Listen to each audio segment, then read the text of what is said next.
ಆಗ್ತಾರೆ ಅಂತ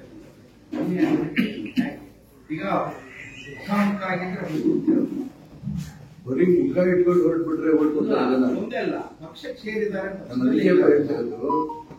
ಕಾಂಗ್ರೆಸ್ ಪಕ್ಷ ವಿಜಯದ ಅಭ್ಯರ್ಥಿ ಆಗಿದ್ದಿದ್ರೆ ಫೈಟ್ ಆಗುತ್ತೆ. ಅವ್ರು ಕಾಂಗ್ರೆಸ್ ವ್ಯಕ್ತಿಗಳೇ ನನಗೆ ಹೇಳ್ತಾ ಇರೋದು, ನಾನು ಹೇಳಿದ್ದಲ್ಲ ಇದು, ಅದು ಡಮ್ಮಿ, ಹೆಚ್ಚಿಗೆ ಓಟ್ ತಗೊಳ್ಳಲ್ಲ, ಹಾಗಾಗಿ ನೀವು ಗೆಲ್ಲಬೇಕು, ಈ ಅಪ್ಪ ಮಕ್ಕಳನ್ನ ನಾವು ಯಾವುದೇ ಕಾರಣಕ್ಕೂ ಸೋಲ್ಸೇ ಬಿಡಲ್ಲ. ಹಾಗಾಗಿ ನನಗೆ ಧೈರ್ಯ ಬಂದಿರೋದು, ಚುನಾವಣೆ ನಿಲ್ಲಂತ ಸಂದರ್ಭದಲ್ಲಿ ನಾವು MP ಆಗ್ಬೇಕು ಬಿಡಬೇಕು ಅನ್ನೋದಕ್ಕಿಂತನೂ ನಮ್ಮ ಸಮಸ್ಯೆಗಳು ಪರಿಹಾರ ಆಗ್ಬೇಕು ಅನ್ನೋದಕ್ಕೆ ನಿಂತು ನಾನು.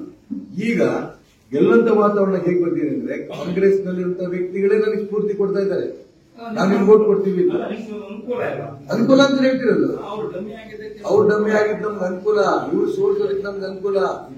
ಅಪ್ಪ ಮಕ್ಕಳದ್ದು ಪಕ್ಷದ ಹಿಡಿತ ತಪ್ಪಿಸ್ಬೇಕು ಅಂತ ನನಗೇನು ಉದ್ದೇಶ ಇದೆ, ಅದು ಈಡೇರಕ್ಕೆ ಇದು ಅನುಕೂಲ ಅಂತ ನಾನು ಹೇಳ್ತಾ ಇರೋದು. ಸರ್, ಕಳೆದ ಚುನಾವಣೆಯಲ್ಲಿ ನೀವು ಲೀಸ್ಟ್ ಕೊಡ್ತೀನಿ ಕಾಂಗ್ರೆಸ್ ಪಟ್ಟಿನ ಅಂತ ಹೇಳಿದ್ರೆ, ಹಾಗೆ ಅವ್ರು ನೆಕ್ಸ್ಟ್ ಯಾವ ಲೀಸ್ಟ್ ಕಾಂಗ್ರೆಸ್ ಯಾರ್ಯಾರು ನಮಗೆ ಬೆಂಬಲ ಕೊಡ್ತಾರೆ ಲೀಸ್ಟ್ ಕೊಡ್ತೀನಿ ಅಂತ ಹೇಳಿ ನಾನೇನು ಹೇಳಿಲ್ಲ, ನೀವು ಬೇಕಿದ್ರೆ ಕರ್ಕೊಂಡು ಹೋಗ್ತೀನಿ ಅಂತ ಲೀಸ್ಟ್ ಕೊಡ್ತೀನಿ ಅಂತ ಹೇಳಿಲ್ಲ ನಾನು.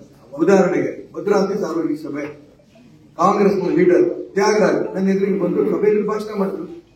ನಾನು ಕಾಂಗ್ರೆಸ್ಸಿಗ, ನಾನು ಯಾಕಿದ್ದೀನಿ ಒಂದು ಅವ್ರು ನೇರ ಬಂದಿದ್ದಕ್ಕೋಸ್ಕರ ಹೇಳ್ತೀನಿ. ಖಾಸಗಿಯಾಗಿ ನಿಮ್ಮ ಹತ್ರ ಅನೇಕ ಬಂದಿದ್ದಾರೆ, ನಾನು ಲಿಸ್ಟ್ ಪಟ್ಟಿ ಮಾಡಿ ಅವರು ಪೊಲಿಟಿಕಲ್ ಇದನ್ನ ಹಾಳು ಮಾಡಕ್ಕೆ ನಾನು ತಯಾರಿಲ್ಲ. ನಿಮಗೆ ಬೇಕಾ ಯಾರು ಒಬ್ಬರು ಕಳಿಸಿ, ಯಾರ್ಯಾರು ನೀವು ಮತ್ತೆ ಪ್ರಾಮಾಣಿಕವಾಗಿರ್ಬೇಕು. ನೀವು ಬಹಿರಂಗ ಮಾಡ್ತೀವಿ ಅಂತಂದ್ರೆ ನೀವು ಕೂಡ ಯಡಿಯೂರಪ್ಪ ಆಡ್ದಂಗೆ ಆಡಿದ್ರೆ ನಾನು ಒಪ್ಪಲ್ಲ.